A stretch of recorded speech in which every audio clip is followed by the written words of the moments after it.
Here's some ways that vision comes. For me, a lot of vision has come through Scripture.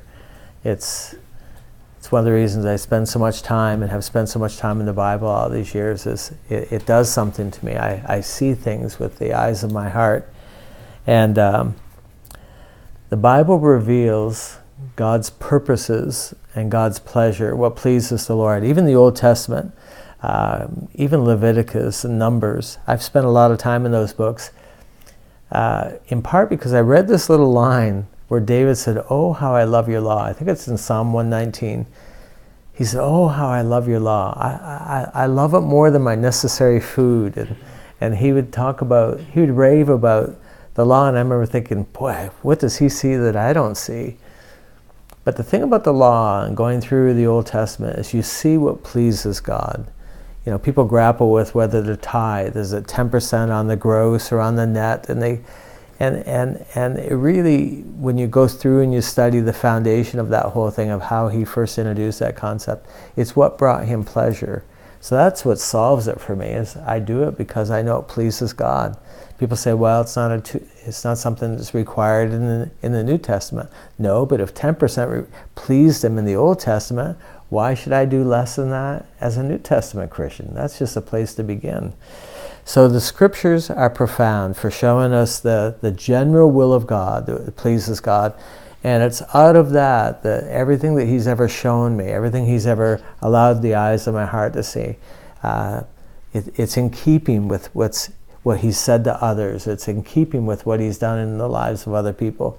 So having a real good scriptural foundation is key. You can get a vision from observing others and studying the lives of other people.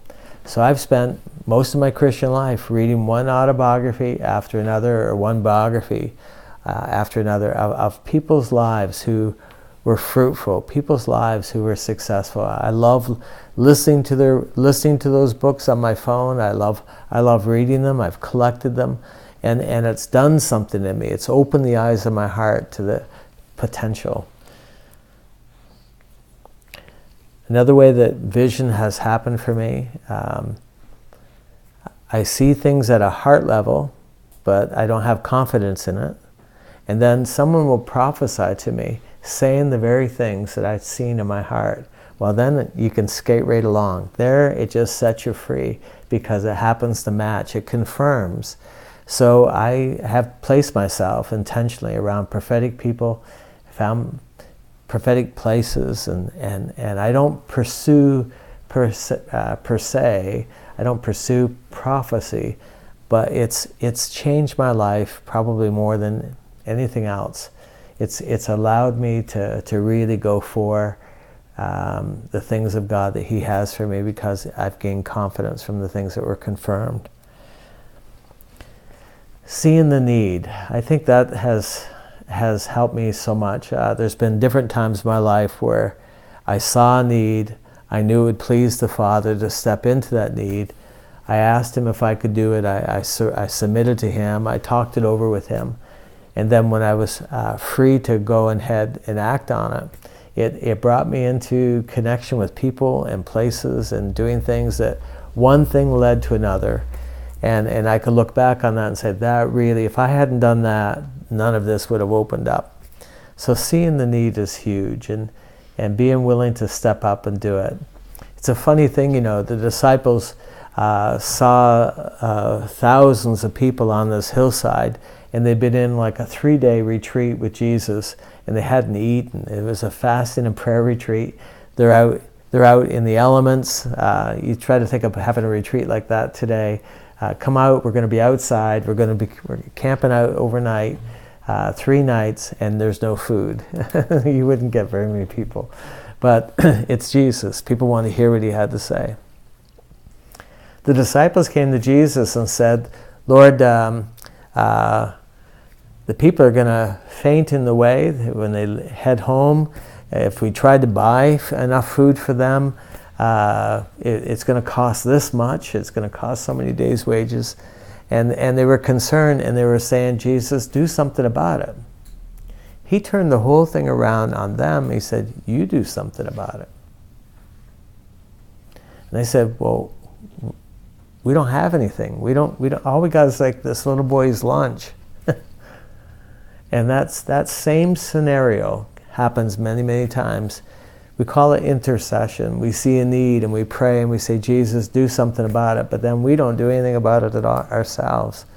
We don't participate in it. And usually because we say, well, I don't have much.